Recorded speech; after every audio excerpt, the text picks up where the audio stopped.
Hello, I'm Henna and I like to talk about perfume. Every month I do a perfume rotation, so if you are new here, welcome. If you're returning, welcome back. You will see some things that I have mentioned before, maybe. Um, yeah, this is a bit of a late perfume rotation because I was in Milan for Esxence a couple weeks ago and I got sick on the way back. So I've been recovering and I'm on my way to getting better. Luckily, my sense of smell was not affected, and normally when I get sick, I can't even stand wearing perfume, and I don't want to wear perfume because I feel that I'll have a negative association with the scent, like I'll just remember being sick. That didn't really happen to me this time. I just kept wearing lots of perfume. I think maybe because I had just come from Esxence, which is a trade show, and you're smelling so much every single day. I think my nose was kind of like in good form and was not fatigued at all. And I could just keep wearing the perfumes that I wanted to wear or smell the samples that I wanted to smell. So I did continue doing that. I was spending a lot of time on the couch getting better. So I needed to, it was nice to be able to just sit still and smell in the comfort of my own home without lots of other competing smells in the background. So that was really nice. Esxence was lovely. Milan was lovely. The best thing about going is always reconnecting with people that I haven't seen for a year. So I love doing that. And meeting with brands and shopping in Milan is amazing. Perfume shopping is just unreal. There's a perfume store at every corner, on every street, especially in the areas that are very trendy and have lots of shops. Lots of perfume stores there. I think the people in Milan, maybe Italy itself, people really enjoy fragrance and enjoy shopping for fragrance and wearing fragrance and understanding fragrance, talking about it. So it is the perfect city for a trade show like that because there's also great perfume shopping. Even at the department store, they have so many niche brands and you can smell everything. People are happy to help you.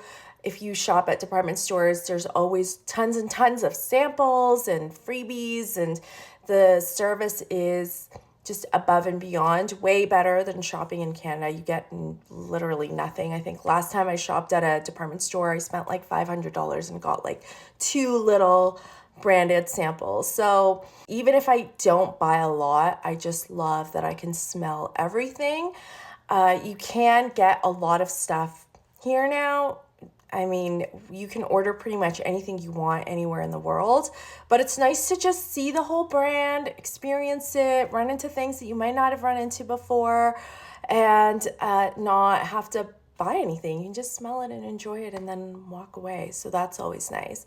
So I will talk about the scents that I've worn over the course of February and then talk about the samples. Also, some samples are brand new that I got in Milan, and then also some samples that I had from before. Let's get started. The first perfume that I wore a lot of in the month of February, and I will continue to wear, is Lana by Santa Maria Novella. I've spoken about this scent a few times already, but this is a very unusual rose perfume. It has a very peppery top note, and it kind of smells like bell pepper actually. So it's like a crunchy garden pepper, very piquant and a little bit spicy. And then it also has this very aromatic rose and a dry down of vetiver. So I feel like rose and vetiver are two notes that you don't see together a lot. Vetiver is traditionally thought to be a more of a note that's used in men's perfume, and then rose is traditionally more in women's perfume. I feel like just traditionally. So the combination of both of them together is really beautiful but unusual. I like that the vetiver keeps things earthy, and vetiver has that quality of reminding you of soil, of the earth, of humidity even, and it does it really well in this perfume. And it really keeps the rose note being more aromatic and fresh. That's how the rose comes across in this scent. Honestly, the bell pepper note or the pepperiness of it is a little bit strange. Also because Lana means wool, and this was created in collaboration with a wool company. So you would expect it to smell soft and comforting and cozy, maybe using something like cashmere, which is traditionally thought to smell like cashmere, or like wool, or maybe even be like an ambery perfume, because ambers can be kind of seductive and enveloping. But this is none of those things. It's really fresh, it's bright, it's, like I said, aromatic, kind of makes you think of a rose in a garden, like a rose adjacent to a veggie garden with that grassy, earthy vetiver that's there in the base. Quite different than what you would think of if you were thinking about a perfume called Lana, but beautiful if you take away that picture of what you would expect and just enjoy it as a unusual rose perfume. So the reason that I'm missing so much is because I did end up putting this into travel sprays for myself. I have one in my desk at work, and then I have one in my gym bag. And I just love this as like a pick-me-up. It's very refreshing. It's super light and easy to wear, so you can kind of spray a lot of it and feel kind of uplifted when you first smell it. And rose has this capacity to really like fill the whole room and really announce itself. So that's another reason that I like to spray this at the gym after I'm done there, because I don't care if it's filling up the change room. I feel like there's lots of smells going on in there already. People are spraying things like Cloud and all kinds of body sprays by Bath and Body Works, and I don't think anyone really cares if I spray Lana and enjoy it as I head out of there. So that is the first perfume that I wore a lot of, and that's by Santa Novella. You can see that these bottles, these are the older bottles that the brand has. They are they've been not bought over. Investment company has bought a stake in the brand, and so they are kind of going through a rebrand. They've launched some newer perfumes that are in a new style bottle. These older bottles, they have a screw top and you can splash on, which is how I've kept this bottle, but they also come with a sprayer that you can fit inside and then spray it. The newer bottles just have a sprayer. There's no opportunity to splash like they did in the olden days. So that's kind of how you can, if you are buying resale or partials, that is how you can tell whether your bottle is older or newer, because the older bottles seem to have this kind of packaging. I don't know if they're discontinuing any of their scents. I feel like what they are doing is just repackaging them as they sell out of them, which I think is a smarter strategy, because then you're not selling everything to a discounter and devaluing your brand. And then, you know, as it sells out, you can just say that it's not available or it's being repackaged or what have you. So I think that's their strategy. I like it. This is an older bottle and I like it. So Santa Novella was actually the first place that I bought something when I was in Italy. The bottle that I picked up was Opoponax, and again, this is an older style of bottle. That's what they had. I asked for it and they gave it to me. This is a very fresh, almost medicinal take on the resin. I think the thing that I love about the perfumes that I've gotten from the brand is that they have a freshness and a lightness to them. You would think that something named after the material Opoponax, which is a resin, you would expect it to be maybe, again, ambery, warm, heavy.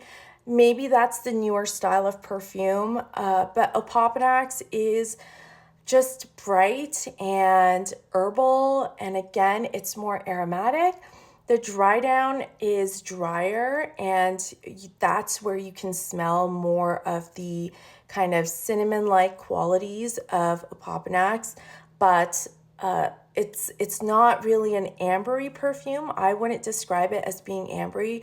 There's no vanilla in here. There's no labdanum or patchouli or any of those notes that really ground a perfume and weigh it down.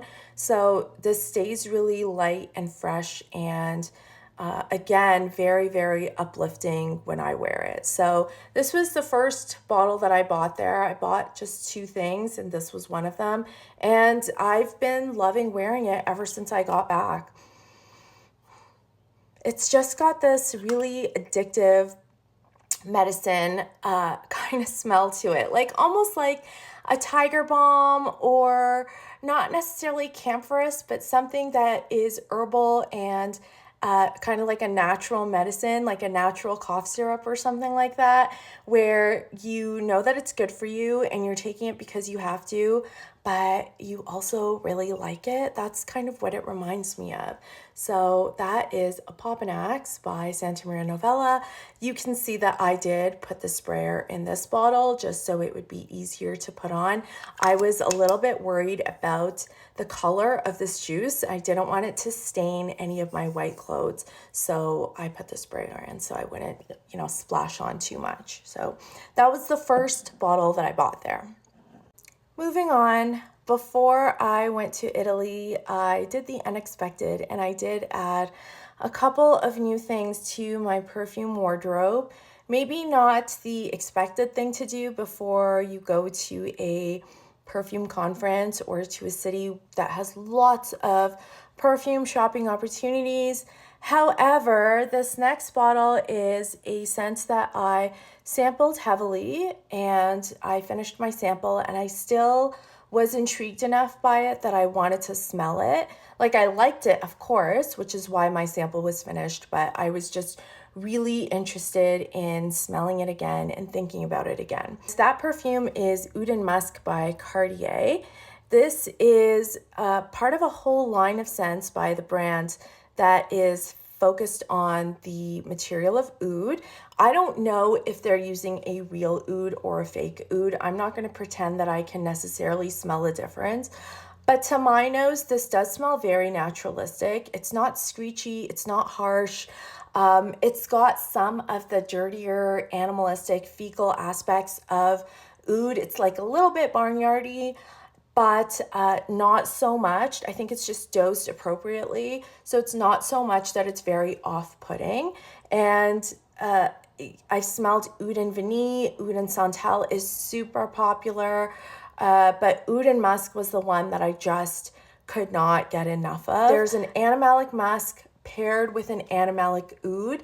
So you get that oud when you first spray it, and then as it dies down, you get this musk, and as it warms up on your skin, the musk is not as dirty and gets kind of clean, which is really nice. And then there's like a warmth of maybe like patchouli and a tiny bit of vanilla that is also in the base. And this is one of those scents where it opens very, very kind of dirty, and then once it settles, it smells so good and addictive. You've got that warm skin, but also a warm, cozy, inviting patchouli. So it's very addictive to smell. It smells better at the end of the day than it does at the beginning of the day. It's the one perfume where I can totally understand why people would endure a kind of off-putting opening to get this beautiful wearable dry down. So I really enjoy that about this scent. It's gotten to the point where the opening is actually not very off-putting to me. Like, I recognize that it is a little bit dirty and skanky, but that doesn't bother me. And then the dry down is totally worth it. I know that I'm going to smell so good at the end of the day or even in the middle of the day. So I really enjoy that about Oud and Musc. Oud and Vanille is not as dirty, not as animalistic, if that's something that you don't like. And Oud and Santal is a little bit fresher, so that one's really nice also. Oud and Mint is lovely. Obviously, the mint keeps things light and refreshing, and that's a really lovely one also. But Oud and Musc is the one that I ended up getting because I just couldn't get enough of it. Like, I just found it to be so addictive to wear. And so happy to have my hands on this bottle. It's really lovely. The bottles that I've seen online are in like all gold. So I think at some point they've redone the packaging of these scents, and now you can see that just the back has this beautiful gold design on it, and then the front of the bottle is totally clear, and the name is down below. The bottom of the perfume, I thought this was interesting. The bottom says that it's a parfum. So is it parfum? I don't really know. It doesn't feel like a parfum concentration. It honestly feels like an eau de toilette concentration to me, because I can wear 5 or 6 sprays of this for the day, and I am probably an undersprayer. I live in a place that's very dry, so perfume kind of stays and doesn't disappear on me. So for me to be able to wear 5 sprays of anything means that it's not very strong, and I can definitely get away with 4 or 5 sprays of Oud and Musc, 6 if I'm feeling very like I'm not going to offend anybody. I'm not going to be around a lot of people first thing in the morning, then I can wear more. But this is kind of my new obsession, and I was obsessed with it all of January, and then had to get a bottle after my sample finish. So that's Cartier Oud and Musc.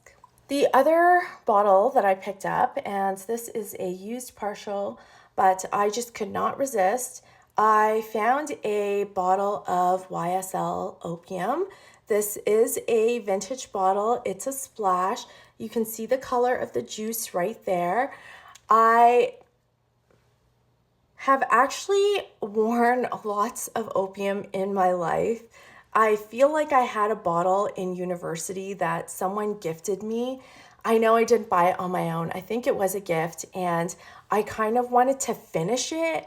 I don't know, sometimes, you know, when you have like this obsession with finishing things, you just want them to be done. You can't just throw them away or give them away.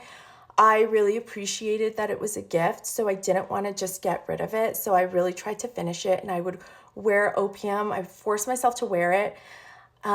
So to my nose, this does smell exactly like the bottle that I had, even though that bottle was not in this format.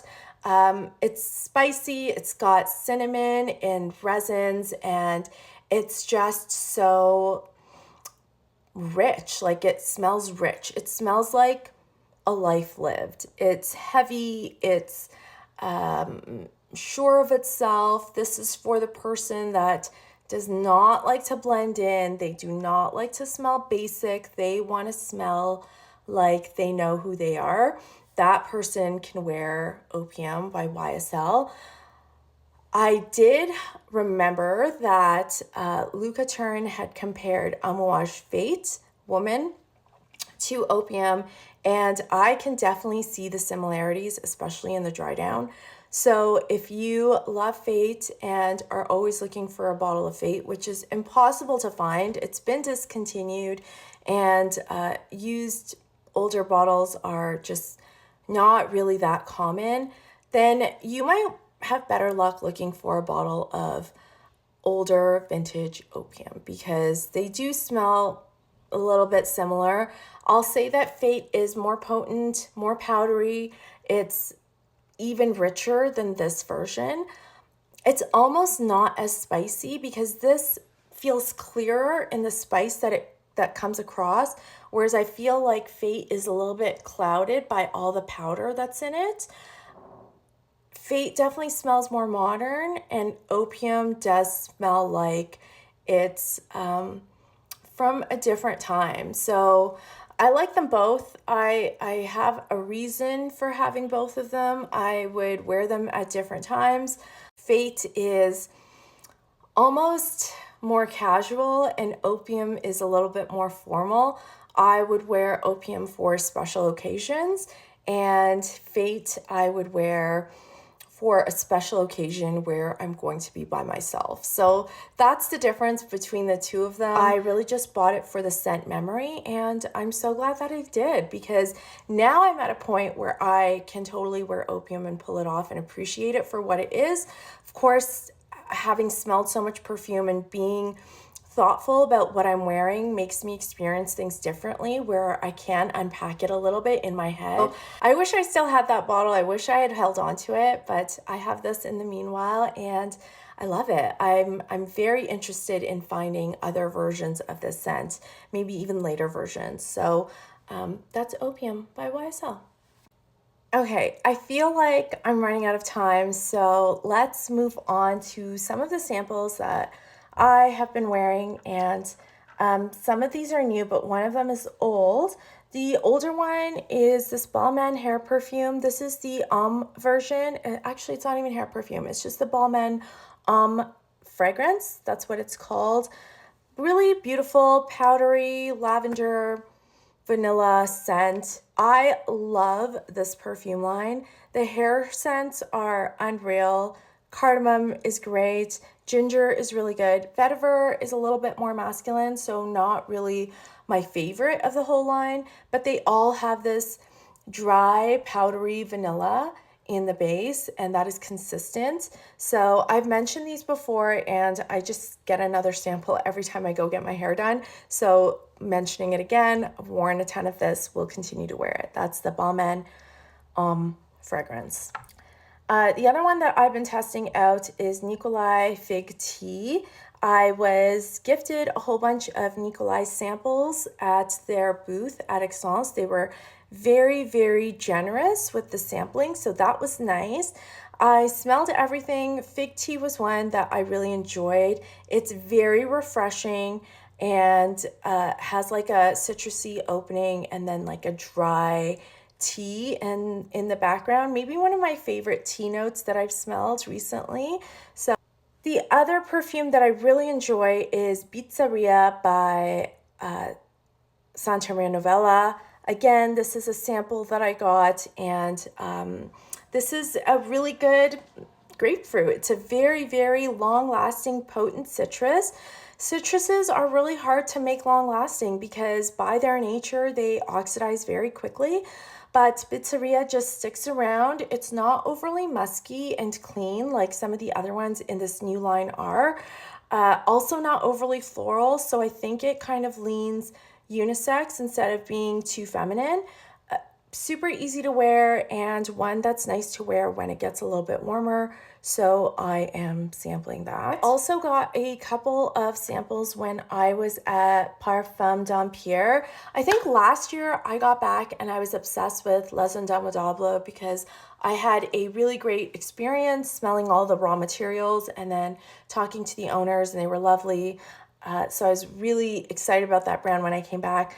I still love them, but what I'm excited about now is Parfums d'Empire, and the one that I am wearing a ton of, and I wore a lot of last weekend and the weekend before, was Cuir Ottoman. This is a really good approximation of the original Bottega Veneta perfume, which I do have, but that one is discontinued and impossible to find. Cuir Ottoman also has a really dry, powdery iris paired with a suede note. So the leather is softer. It's not a harsh new car smell leather. It's very easy to wear, and it does really remind me of the Bottega Veneta perfume. So if you are a fan of that perfume or that style of perfumery, then Cuir Ottoman is one to check out. I would not have thought to smell this because I normally don't like leather perfumes, and you know, anything with queer in the name is probably not going to appeal to me, but I'm so glad that I did because it is so wearable. It's not too masculine. It's got a really addictive dryness to it, and I'm really enjoying it. I think I read a review that said that this was like a combination of Dior Homme Intense and the Bottega Veneta Eau de Parfum. I totally agree with that. I think that this is a good blend of both of those. So if you like those two scents, you have to sample this. It's not discontinued. It's not hard to find. I think that bottles are very affordable, actually, considering the style of perfume you're getting. a small niche brand and still independently owned. So if that's something that speaks to you, I know it speaks to me, this is a good one to try. And I love it. I have a couple of samples of this, so I'm going to try to not immediately buy my bottle, but I'm going to wear this and then also compare it to my Bottega Veneta and go from there. The other perfume sample that I have been testing out is Fugazzi Angel Dust. And Fugazzi had a huge booth. Angel Dust speaks to me as a person. I just love dusty, powdery scents, so I thought that this would be something that I would really love. Their setup at Esxence was huge and kind of like overflowing with people. It was very interactive. They have a huge assortment of body care products and hair products that are scented with their perfumes. So if you are the type of person that likes a nice capsule collection and you like to layer your scent in that way, that's a brand to check out. I needed dry shampoo and I saw that they had Angel Dust dry shampoo at their booth, and I immediately sprayed my hair with it, and it was great. I actually didn't think that it smelled too strong for a dry shampoo. It was not too powdery, like my roots are really dark, but I couldn't really see the dry shampoo in my hair, so that was nice. Really enjoyed that experience. And then they had this like vending machine and they gave you a coin and you could put it in and choose the sample that you wanted. And so I chose Angel Dust as my sample to bring home. This is an extrait de parfum, but they also have it in the regular format, regular parfum format, Eau de Parfum format. And honestly, I didn't like this that much. It's a take on Cashmeran, so it's one of those molecular scents where it is quite basic, but that's okay.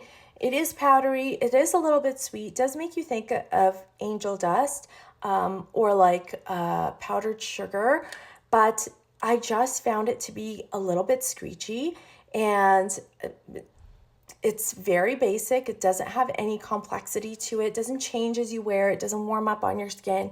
It just is a lot of that synthetic musk on your skin. Doesn't wash off easily, really might even last through a shower. And that's not a quality that I look for in a scent. I'm not looking for something that is going to be a scent tattoo. I want something that changes and eventually is gone, and I can then wear something else, or I don't have to keep smelling it. So I didn't appreciate that this was so long lasting on me. That's just my experience with it. Maybe yours will be different. Maybe your body, reacts with perfume differently, but on my wrist, I could not wash this off, and I literally smelled it for 2 days straight. So this was a miss for me. This brand is getting a ton of hype, but at the same time, I see a lot of people blind buying it and then reselling the stuff that they've bought because they don't like it. So that's Angel Dust by Fugazzi. I'm sure that this will be a hot brand in the next year or so. I'm sure they'll be acquired and they'll have lots of venture capitalist funding, and they'll make all kinds of money because this style of perfume is super popular and their branding and their marketing is very good. I was very intrigued by the name Angel Dust, but they don't describe what it is on any of the advertising that they really have. They do on their website, but I don't know. This is just not my style of perfume. It's just too heavy-handed and there's no subtlety or storytelling to it, so not my style at all. That's it for me. I'm losing my voice, so I'm going to say goodbye. Thank you for watching, and let me know what you've been wearing or if you've tried any of these. Love hearing from you, as always. I will see you soon, I hope, but if not, I'll see you in the next perfume rotation. Take care. Bye.